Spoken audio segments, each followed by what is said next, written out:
Les réalités de terrain que nous vivons en ce qui concerne le travail des enfants.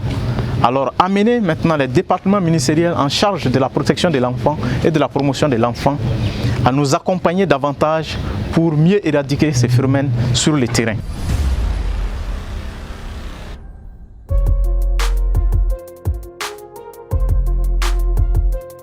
Les travaux dangereux, voilà, il y en a beaucoup par secteur. Voilà, donc ça c'est demander vraiment à nous les parents. Alors, aux enfants aussi, c'est d'être conscients du danger, parce que nous parlons du travail d'enfants dans les sites d'orpaillage et les champs agricoles. Donc il faut que les enfants aussi prennent conscience du danger de travailler dans ces conditions-là. Il y a le travail qui est difficile, mais il y a les conditions dans lesquelles s'exercent ces travaux aussi sont très pénibles.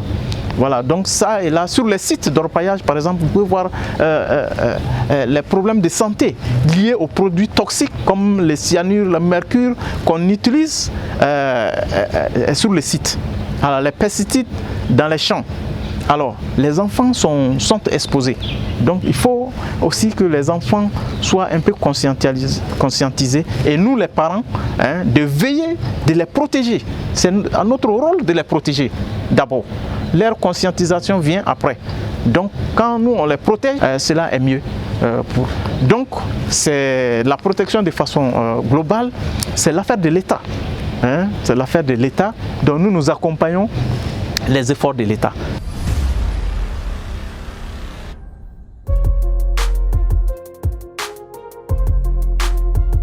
Au Mali, dont la moitié de la population est âgée de moins de 15 ans, on affiche clairement les droits de l'enfant comme une priorité politique. Et l'un des axes prioritaires de la politique du département en charge du travail est justement la lutte contre le phénomène du travail des enfants.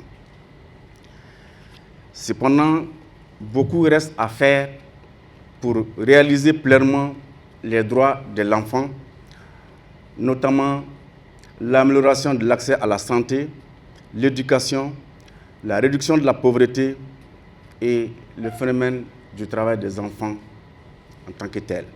Le travail des enfants, bien que interdit par les moins de 14 ans par le Code du travail, qui a fixé l'âge minimum d'admission à l'emploi à 15 ans,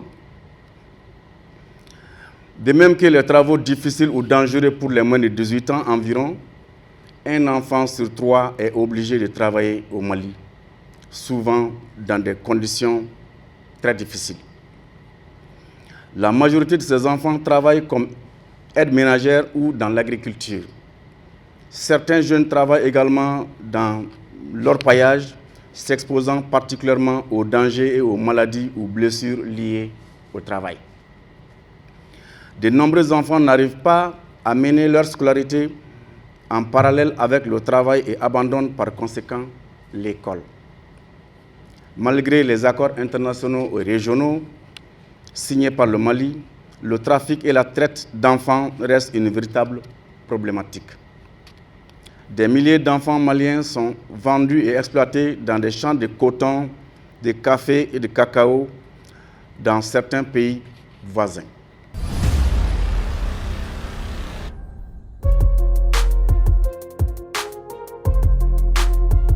Ce que nous préconisons, c'est vraiment une responsabilisation accrue des parents, de nous les parents, à prendre soin de nos enfants, à les protéger contre les pires formes de travail des enfants, de veiller à la protection de nos enfants en tout moment et en tout lieu, et d'être des parents modèles pour nos enfants, à chaque occasion. Mesdames et messieurs, chers participants, les acteurs de la protection des enfants à tous les niveaux doivent initier des actions concertées afin d'accompagner le gouvernement à mieux respecter et faire respecter les droits de l'enfant conformément à ses engagements internationaux. Il s'agira aussi d'inciter le secteur privé et associatif à s'aligner sur cette dynamique afin de lutter contre le travail des enfants et promouvoir leurs droits sociaux et éducatifs.